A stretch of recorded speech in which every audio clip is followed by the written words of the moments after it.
Hi, and welcome back to another video in the Beginner's Mediumship series. I'm Medium Michael Mayo, and today I'm going to be talking about the 5 most important things to look for when looking for a development circle.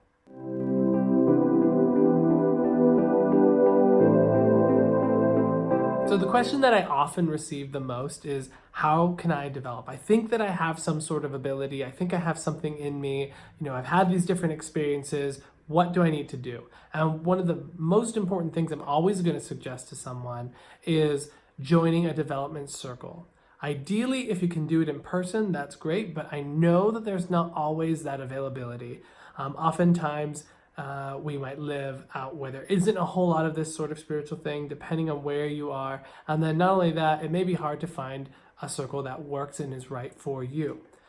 So I do actually support working online. I was very resistant to it for quite some time because I really didn't want people to lose out on the closeness and the presence of the Spirit.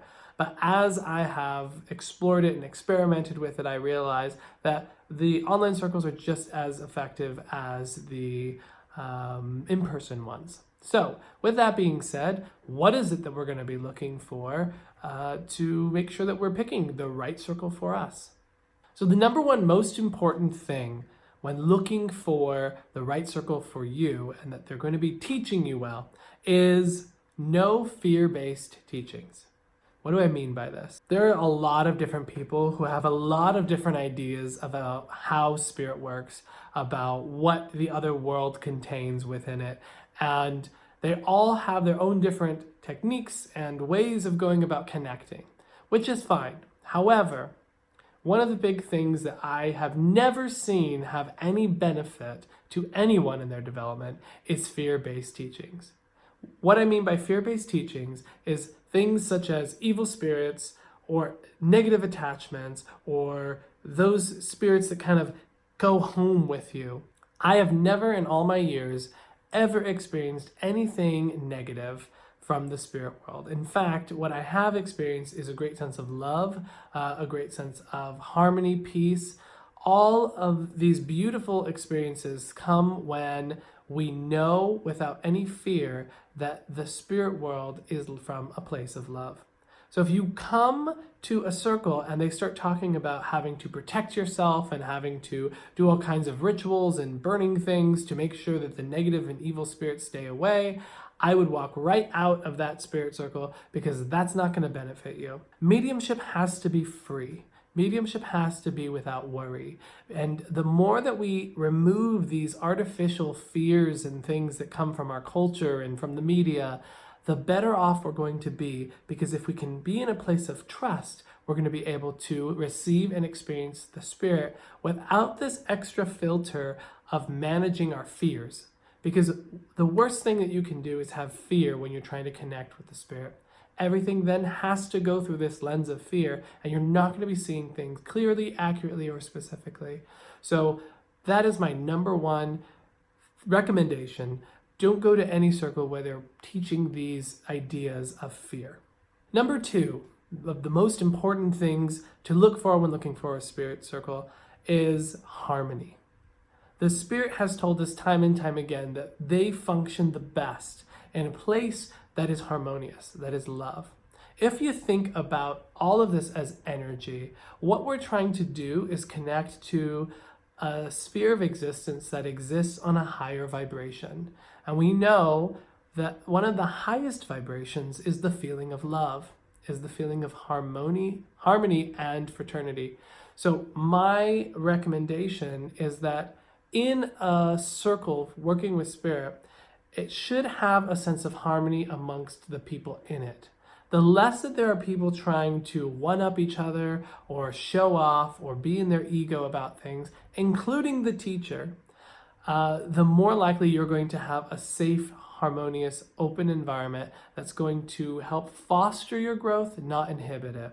I've unfortunately been aware of too many teachers who put all of this hard pressure on their students to be or look for or try in their development, and creates a lot of fear and anxiety within the individual.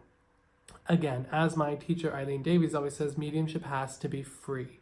Therefore, When we have fear and anxiety or stress or pressure that we feel we're putting on ourselves, it's always going to inhibit us in what we're trying to achieve. So the more that we can have a harmonious environment, the more that it's supportive and positive, the less tension and fear we're going to have, the more clearly and accurately we're going to get information and feel the closeness of the other world. The third most important thing to look for when looking for a circle is what is the experience and the development of the teacher. I know for me personally, I wouldn't want to go to anyone who has less than 10 years of experience. I also wouldn't want to go to anyone who had less experience than myself. It's super important to try to find the best quality teacher that you can. Someone that is going to be supportive, someone that's going to be able to identify your blocks, the things that are stopping you, and be able to create a space where you're going to feel the presence of the Spirit and that you're going to be able to understand and know that something very real is happening. I think that it's also important to know, where did they learn from? What is sort of the mediumistic lineage that they come from, and how many years have they been doing it? It's super important, super vital to understand that you're learning from someone who has a good reputation. So another way you can also sort of discern this is if you go and you watch them and they are exceptional mediums, we hope they'll also be exceptional teachers. Unfortunately, not all great mediums are great teachers. But if you are able to find someone, check out their circle. If they are, creating this positive space and they actually happen to be really good mediums, hopefully they'll be able to impart some of that knowledge and experience onto you. The fourth most important thing when looking for a development circle is, again, has to do with the teacher. Are they still progressing themselves? I believe that mediumship is an unfoldment during the lifetime. It's something that changes and evolves as we develop. And both my teachers, both Eileen Davies and Gordon Smith, still regularly sit either for themselves or within a development circle so that they can continue to develop their growth, their understanding of their mediumistic awareness.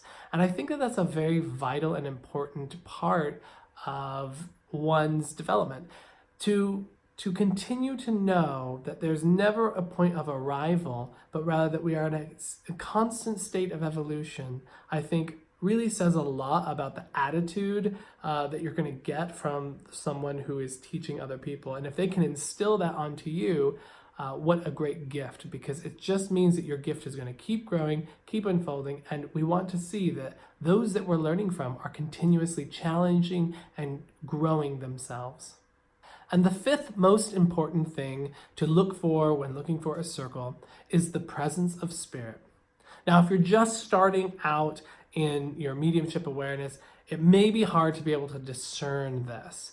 But my hope is that as you are developing, as you are growing, you're going to be able to start to notice a shift in the atmosphere, a shift in the energy, a shift in your awareness as you're working in this spiritual way. My hope is that if these other things that I have mentioned, the other four, are there, that you should also then be able to experience the closeness and the presence of spirit. This is an undeniable experience that all people who work mediumistically and do it well should be very familiar with. And my hope is that you are able to find a teacher who has this understanding and is able to hold and create a space that's going to make it so that you get the opportunity to experience it. Because it's not just, mediumship isn't just about, facts, figures, and, bringing forward evidence in that way. There's also another intangible aspect to mediumship that is more about the reality and the presence that is there. So I could just read a list of facts off about someone, and that's not going to have the same impact as when we actually can feel, wow, in this room, in this moment, something very special and sacred is occurring. Something is changing. And that is what we call the presence of the Spirit. That is the power. And so if you do experience that, know that you are very likely in the right hands for your development. So that is the most important thing once we know we've reached all these others. Thank you so much for listening to the 5 most important things to look for when you're looking for a circle to develop in. I hope that you were able to get something out of it, and I hope that you're able to find the right circle for you, now knowing a set of guidelines that should help you to lead you to the most effective and efficient way of developing. Hi guys, thank you so much for watching this video. If you learned something new today or you liked it, be sure to hit like, subscribe, and the notification bell. If you want to connect with me more, make sure to check out all my links below. Thank you, and see you in the next video.